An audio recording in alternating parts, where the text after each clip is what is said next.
Welcome back to another great episode of Comedians in Bed, where comedians can be comedians. And I don't really know what that means. It just sounds like something that you should say on a podcast. And I have a very, very funny, talented comedian here with us. She's a local. She's very funny and she's very talented. And I probably shouldn't call her a local.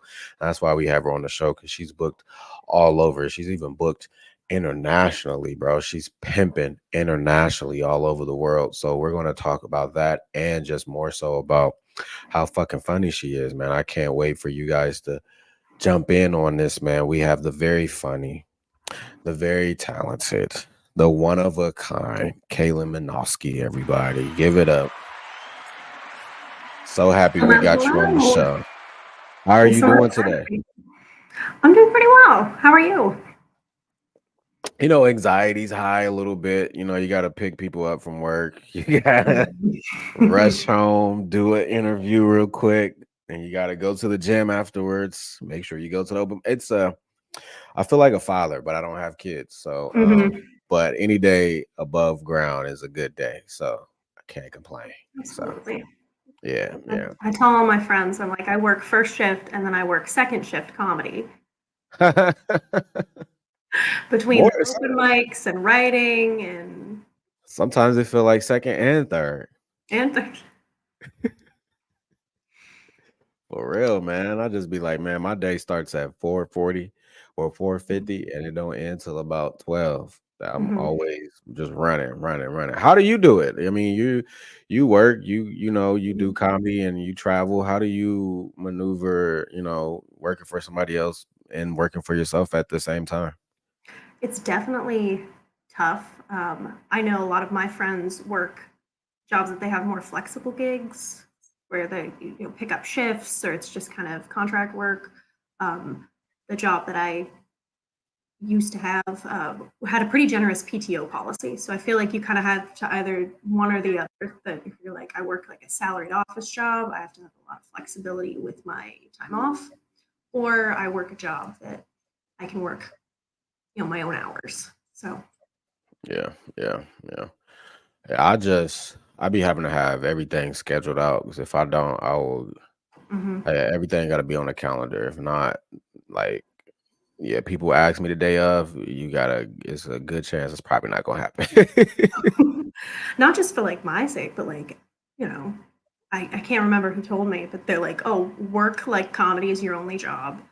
And then work in your 9 to 5 like that's your only job because you just never know. And it's nice having that. I am not somebody that thrives off of not having a steady income. That would create so much anxiety for me. I wouldn't be a very good artist. So like Mhm. that stability lets me be a better comedian. So I want to make sure that I have my ducks in a row with my salary and my healthcare and all of that stuff. Yeah, no, I agree. I definitely agree. I mean, I know I could definitely move back in with my mom and not pay no rent, but I wouldn't feel good about myself. Like, it's like, Yeah. 'cause I could be there right now. I'm like, nah, you in your 30s, you should definitely have your own place, paying your own bills. Mhm. You should definitely be doing that. No knock to any comedian who's Mhm. bumming couches and not working. I wish I could live that life. I really do. Mhm. I Oh, really it's just sometimes I'd be knowing. jealous. Yeah. I think it's just knowing yourself. Like for some people, dropping everything, moving to New York with $30 in your pocket is just what they need to push them forward. That would cause me so much panic. I wouldn't focus on comedy.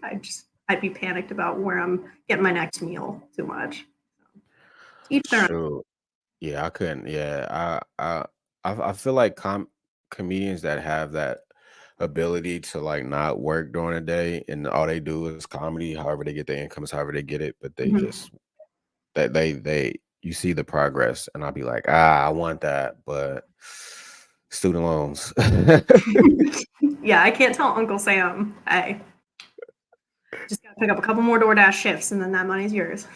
Right now, I don't pay school bills, Mhm. but I did just get an email saying I got to pay back sometime here shortly. And I'm just trying to figure out, I don't know how they think they're gonna get anything because I don't got it. Yeah. I mean, I got it, but I don't because the most expensive, I would say, bill I have or like item that I have to pay for is Mhm, always gas and groceries. Like mhm, those are like strongly sexually assaulting my wallet right now. mhm. No. Yeah, man, it's the worst. It is the worst.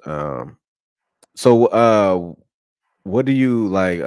What do you I always think it's good to have um some a life outside of comedy. What are some of the things that you like to do?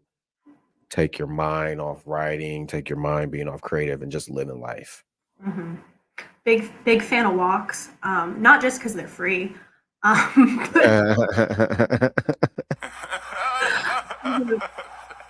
no, it's the kind of thing that it's free, it clears your head, it's good for your body, it's good for your mind. Like any time that I can get outside and just take a quick walk, especially when the weather's beautiful, always great. But I don't even hate in the rain sometimes to just get out of my own head. Um, that's a big activity. I paint, but I paint in such a way that, unlike comedy, it's not for. It's just it's just for me, and I feel like it's nice to have a creative outlet that you don't show anybody, where you're like, I don't have to show anybody. This doesn't have to be perfect. This is just for my soul and Yeah, for creative in a different way than one that I put out to other people. And then also, I have my comfort shows. I have my YouTube that I watch, my books that I read. I think that's always great. And I think it keeps you mentally healthy to not necessarily focus only on comedy, because you just never know when good ideas will come from. And the amount of times I've been watching something silly like Frasier or Community, and I'm like, okay, that's an idea, and that was just passive, and I was yeah. going to get from it anyway. But it also has the added benefit of helping with stand up. The closest I get to painting is coming home from a mic. Um, I roll me a blunt and I turn on Hulu and I watch Bob Mhm. Ross. That's the closest I get. And I'm just See, sitting that there and sounds so I'm relaxing. it is, man. It is the perfect way to end your night. Just watch a couple. You know what? I'm gonna put that on the list to watch tonight. I haven't watched Bob Ross since like 2 weeks ago. Like I love, Mhm. Fours. They used to have Bob Ross on, and I'll just be sitting there like, man, I wish I was at home right now. Love Bob Ross, man. I grew up watching him. Like my grandpa at the time, 'cause my grandma had, I need to write a joke about this. My grandma's had 8 husbands, two she's married, one she's married twice. So one of her husbands used to watch Bob Ross all the time, and I would just watch it with him, and I'm hooked ever since. I do want to know definitely more about all of his wives. It's hard to put up Henry VIII numbers in this age. They need to make a Bob Ross movie, man. His story is so fascinating. It's very Mhm. fascinating. And it's common too. Very, very common too. All right, so now we can get into the interview. I usually take about like 5-10 minutes, just shit Mhm. talk for a little bit, man. One of the things that I admire about you, I don't think I ever told you this, was that you are, as we both know in this scene. Well, I would just say in general, people work with who they like or whatever, and Mhm.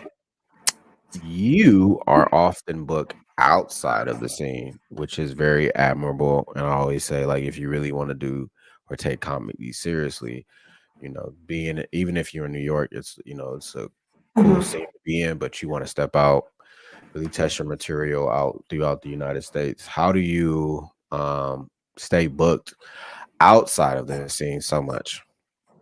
A big thing is paying that price of. I have gone to Cleveland and Cincinnati and Louisville just to do open mics, just to show your face, just to meet comedians. And when you do out of town mics, it's still a mic, so you might want to try a new joke or two, but you stick to stuff that works really well.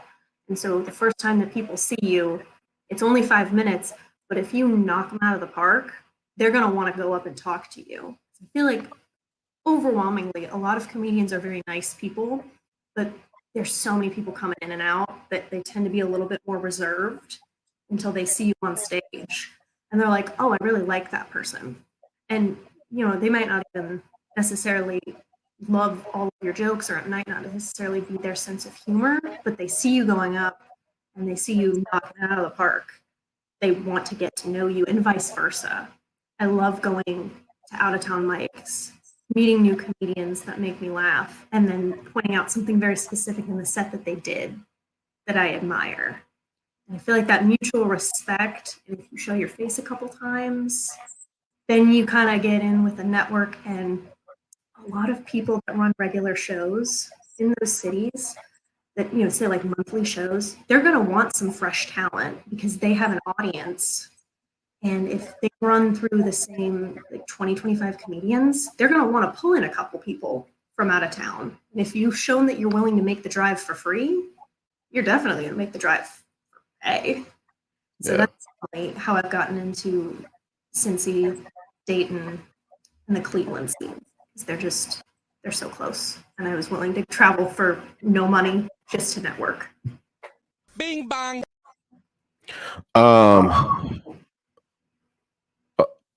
So how are you so for me, I just put everything on my credit card. How are you budgeting gas? Like, because like sometimes I'll do out of town mics and I'll be like, okay, yeah, I can do it this week because this pay ain't my rent check, so I can do it. Like, how are you budgeting that? A big thing is talking to other comedians in the scene and being like, hey, one example is Carmichael's in Dayton. I have a couple comics that are local. I'm like, hey, next Tuesday, I think I'm going to drive to Dayton. Do you want to come? And then, like if you chip in a couple bucks for gas money, that'd be perfect. Because, my car holds comfortably 4 people, technically 5 people. So even if everybody's chipping in like $5 for gas, my car is small and gets good gas mileage. And then I'm also traveling with people that I know, that I like, and then they also get the benefit of networking.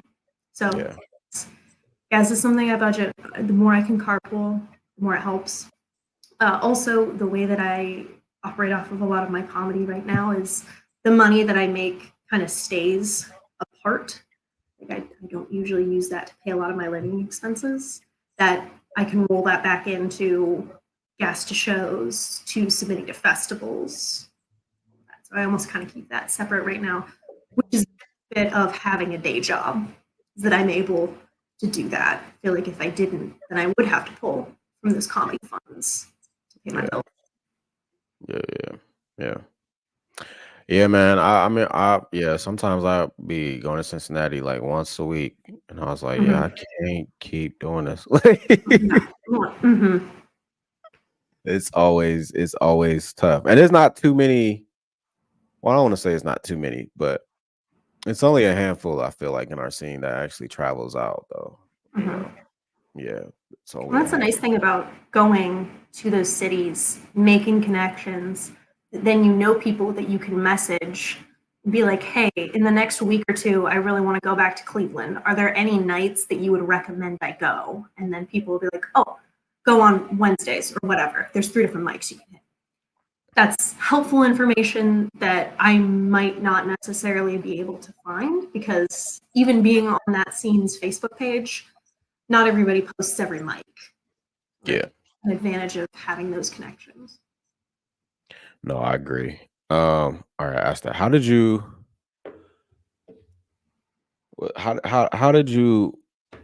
get that Canada Loud pack? Like, how did you get booked up there? Like, that was a pretty big one. The reason it's big to me is because just hearing from other comics how the Canada scene just overall, I mean, I've heard different markets like Montreal, Vancouver and stuff, but the Canada scene overall is just really like good for comedy. So very intrigued. Like, how did you get booked up there?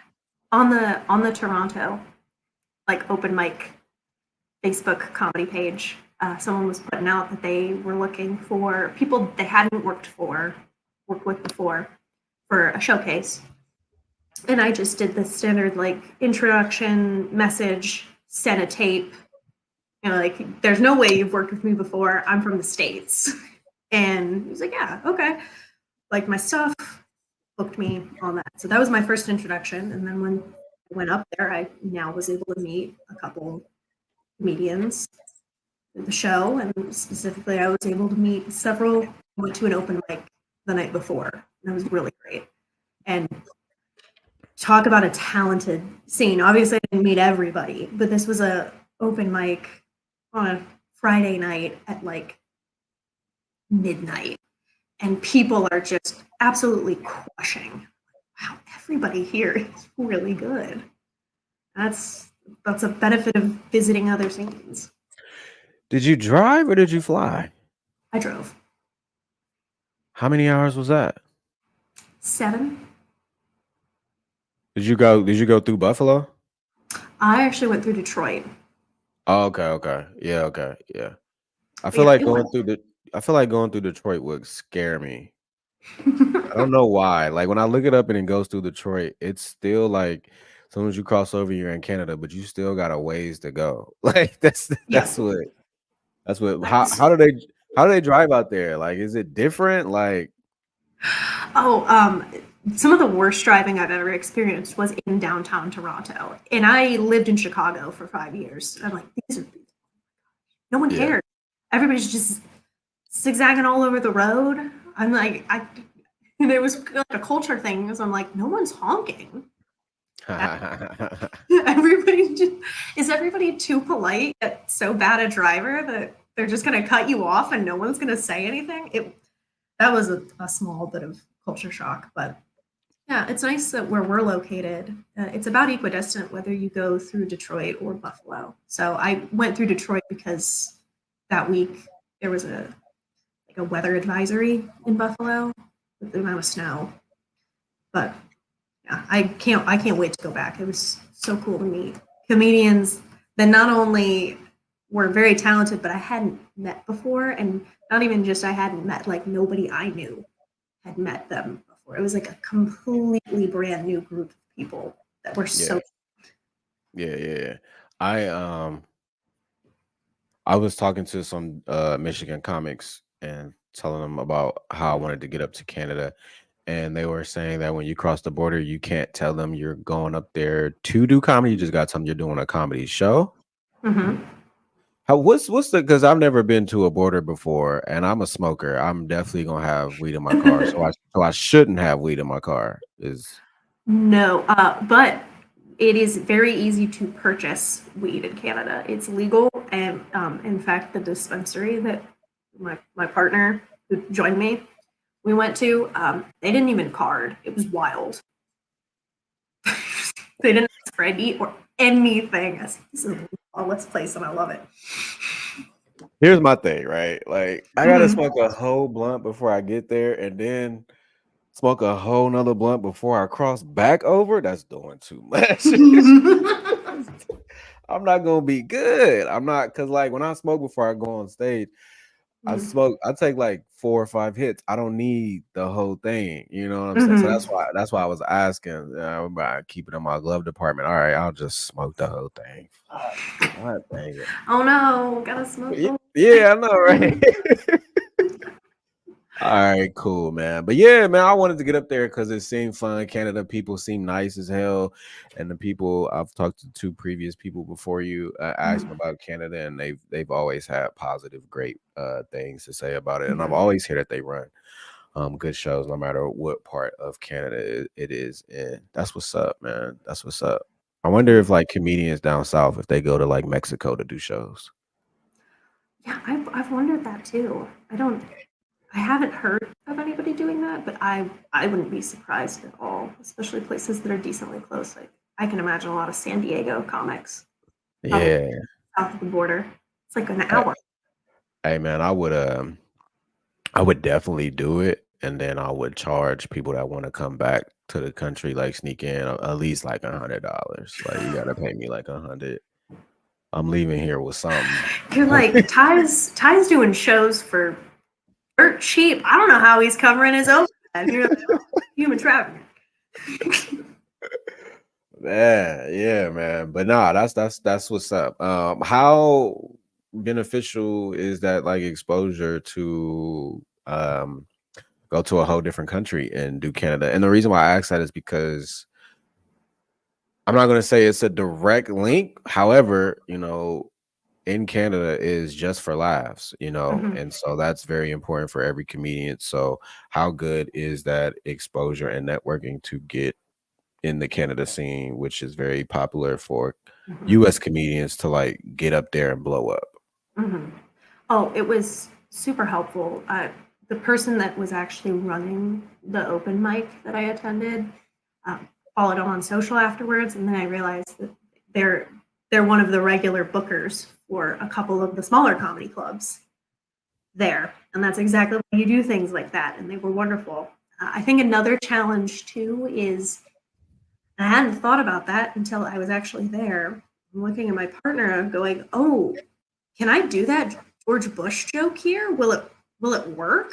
Like, I think depending on what you talk about as an American comedian, it's a good challenge to recognize, am I making political and cultural references that won't translate, even in a place that's like 6 hours north of where we live? Yeah. I think it's a good mental skill, because it's like the next level beyond, okay, so I'm doing comedy in a city. Now I'm doing comedy in a rural place in Ohio. How do I adjust my material? It's just one level beyond that of, now I'm in another country. How well, I have a joke about that involves mentioning lettuce being recalled. And I had to look up, I was like, have they had a lettuce recall in this province in like the last 10 years? Would that be a reference that they would understand? So that was a fun Google. Yeah. Will I break out? Yeah. But I can reference. Yeah. Oh, yeah. Yeah, no, I could see, because here you just think, I mean, Ohio's mainly like the country, so we just kind of, when you go out, especially like that Dayton area, depending on which Dayton area you in, you'd be like, all right, I gotta be careful. Yeah. And as soon as my set done, I'm out. Like, that's don't look safe. Yeah, I never really thought about that for Canada. That would be challenging, but that's the beauty of like going to a different scene. You don't know which is going to be, because I feel like Americans, we feel like how things are here, the whole world is like that, and it's not. Not at all. Absolutely. Yeah, that's a good challenge. That's a good challenge. Well, going from all these different scenes, how do you think you've grown as a comedian? Oh, definitely. It's crystallized certain jokes that I have as like my core, that I'm like, okay, these, and it's not a lot, to be perfectly honest, but these like 5 to 10 jokes have worked everywhere I've done them. The rest of my set has gone well, but there have been rooms that it hasn't worked in, and that's a challenge. There's a very dark joke I make about Rush Limbaugh, and that has worked in really rural conservative rooms. Like, that's interesting. I wouldn't have thought that would have worked. But then I did it up in Cleveland, bombed, and I'm like, okay, it's just all data points. And eventually you start refining it. You're like, okay, the concept of this is fundamentally funny. It's worked everywhere. Is it the way I word it? Is it my delivery? Is it the act out that I'm doing? How are we going to tweak it so that it works, by and large, universally? I also feel like, at least the more like city scenes, more urban scenes, they tend to be like young professionals that are on a lot of these shows. When you get to more rural shows, there's older people. There's people that are like 50 and up, and then they have a different sense of humor. Like stuff that you talk about on the internet, or more like meme or slang stuff, it doesn't translate to them. So is the joke still funny? Do you just have to tweak the language? Is it my word choice? These are just all things to out and collect. It's the one you can't know until you experience those things. And that, my folks, is the beauty of having anxiety. Bing bong.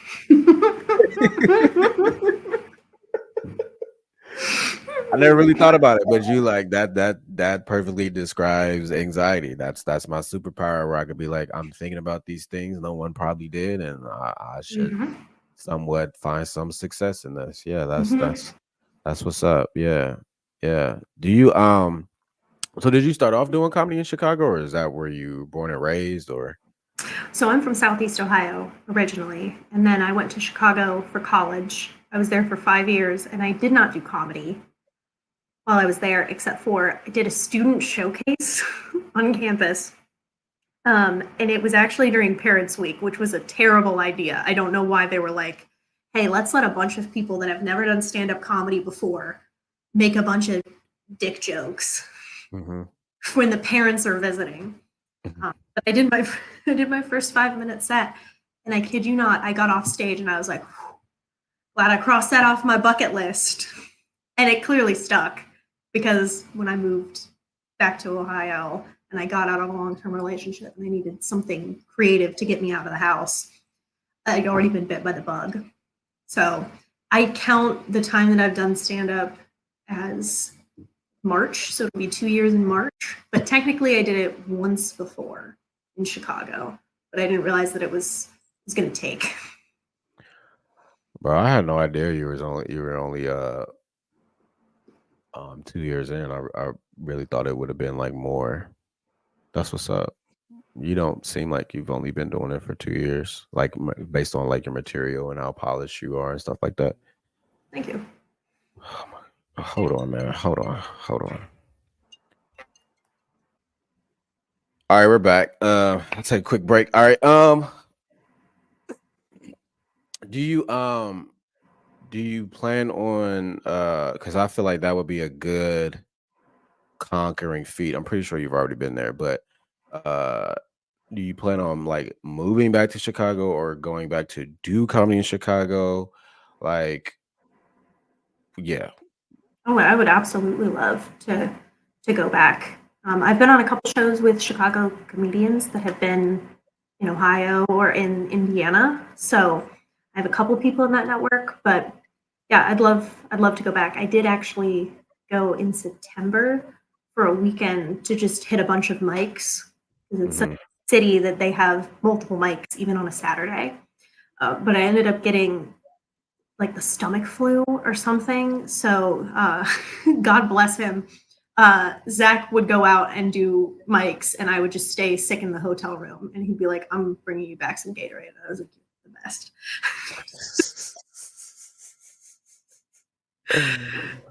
Man, I would have had you up in 4 hours, bro. You would have got some Alka-Seltzer Plus. You would have got you would have been wrapped up in all the blankets and sweated out, and then you would have had some cough drops and you would have been eating some soup. I would have had you up and out 4 hours. Well, it was funny. I don't I don't really smoke weed, and I don't really take edibles frequently. But we Mhm. do a dispensary because at that point weed wasn't legal in Ohio, and so we're like, okay, well, we'll stop in Illinois and we'll get some for while we're here. And I was just so sick. And Zach's like, you might want to try this edible, like it might help.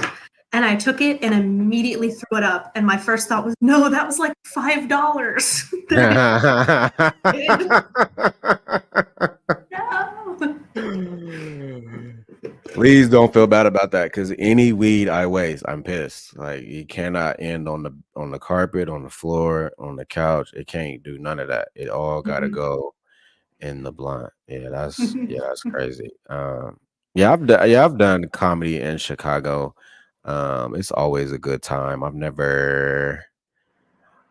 never done like a mainstream room, I don't think. Most of the rooms I Mhm. do are pretty diverse. Mhm. So when I go back, I am looking to see how my material translate there. But most of the time I do like I guess black rooms are like diverse rooms and those are fucking hard. I mean, those are just fucking hard. I mean, they don't because they're true fans of comedy. So you can't really like get anything past them. Like you really gotta like bring your A Yeah. game. And like I've noticed maybe depending on how long your set is, the first couple minutes they're talking the whole Mhm. time about what you just said, and then Mhm.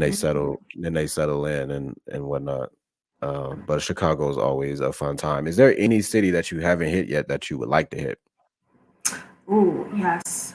I'd love to do a little bit of a run in Portland, Seattle, Vancouver. Like, I'd love to make a trip out there, hit all three of those cities.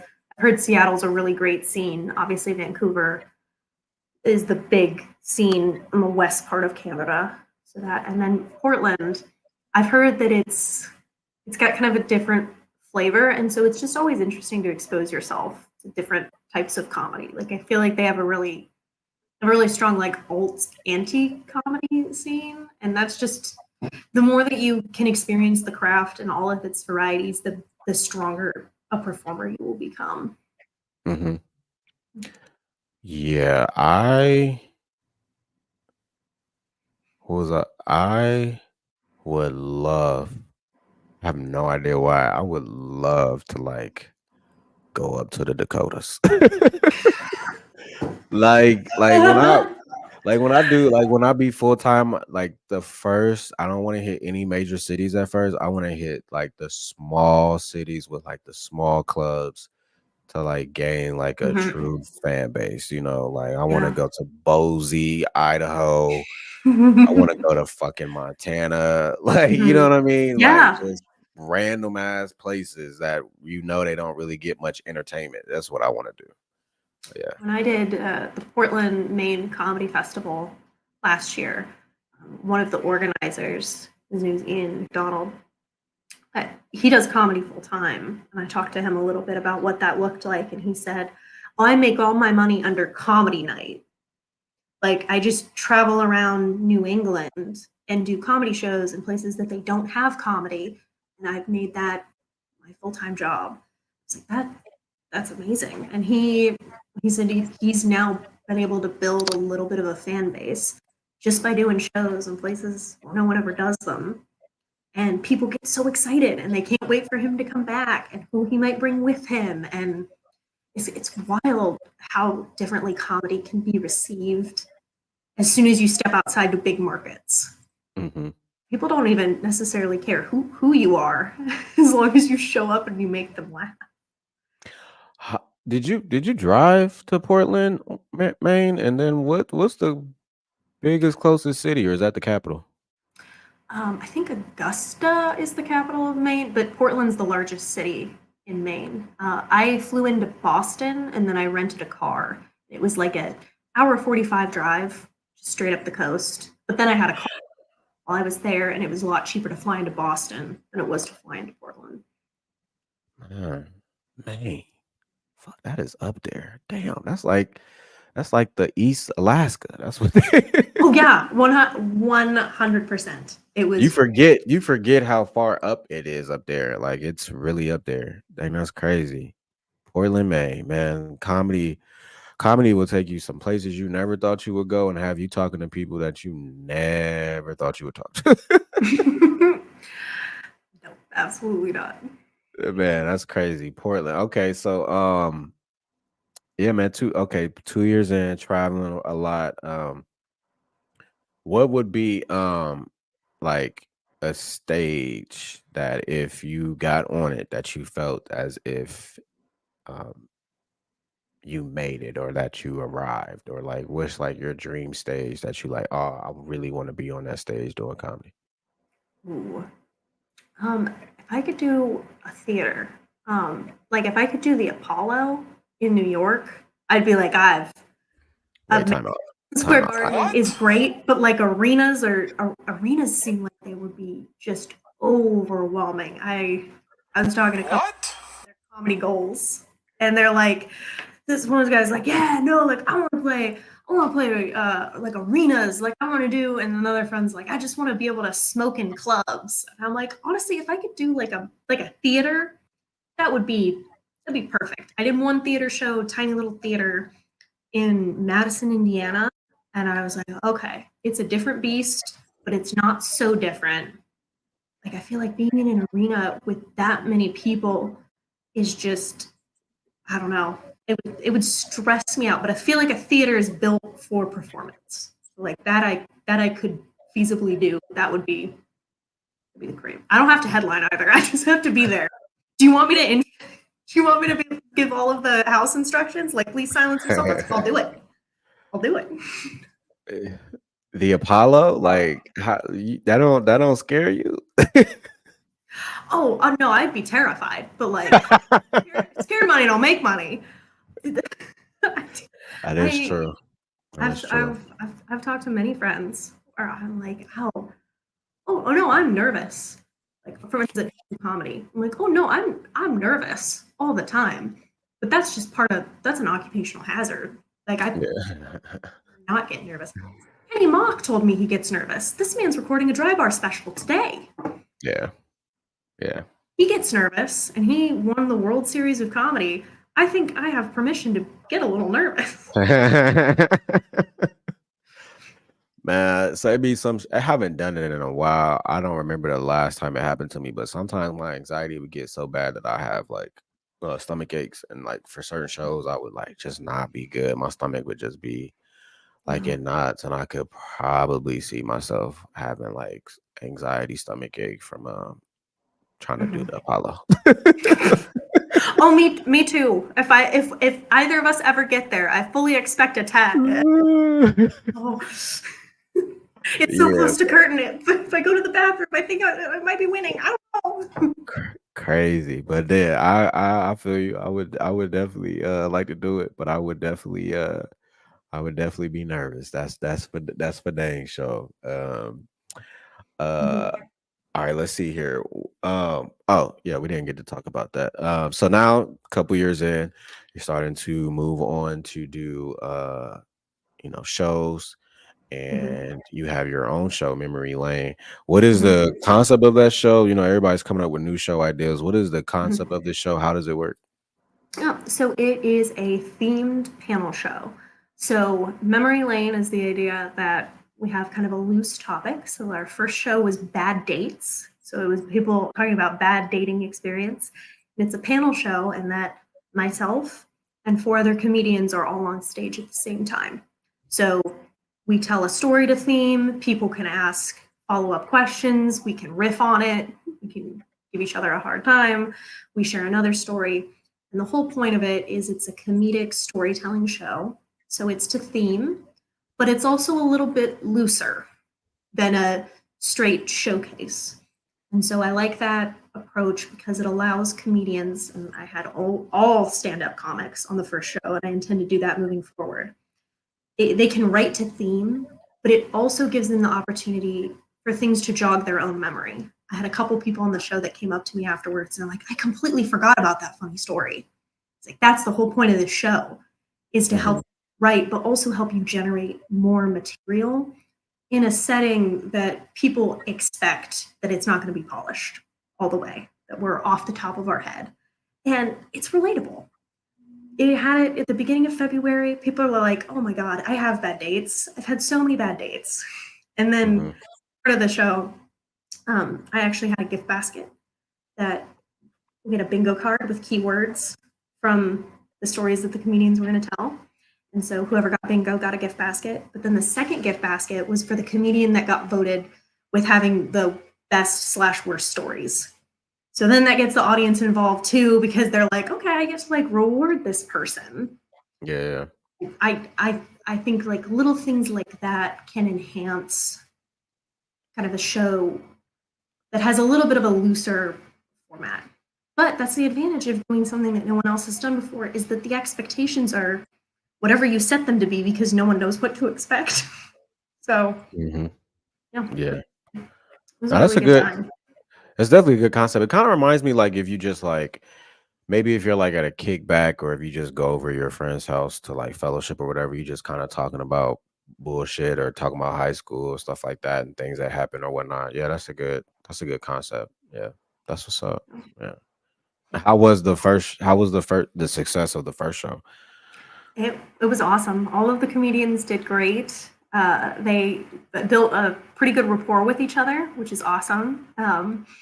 Some of the biggest laughs of the night were digs that other comedians made about comics on stage, just like a little bit of ribbing, and that's always a lot of fun. And it was sold out, which can't ask for a better outcome for the first one than a sellout. Right. No, that's what's up. I didn't know it's all out. That's what's up. Yeah. All right, as we start to wrap this thing up here. My fault. I live in the hood. It's always activity. What who's on your Mount Rushmore for comedy? Ooh, okay. So this is belying a little bit of my own silliness. Um, Brian Regan, Jim Gaffigan, those were two people that I loved growing up. And then I would say Miss Pat and Chris Rock. I always loved Chris Rock. I loved his show too growing up. I don't know how, because neither of my parents liked Chris Rock. That was like 100% me. Rock. Yeah. I'm not gonna lie. Wasn't expecting you to say Chris Rock. Tambourine is one of my favorite specials. Really? Okay.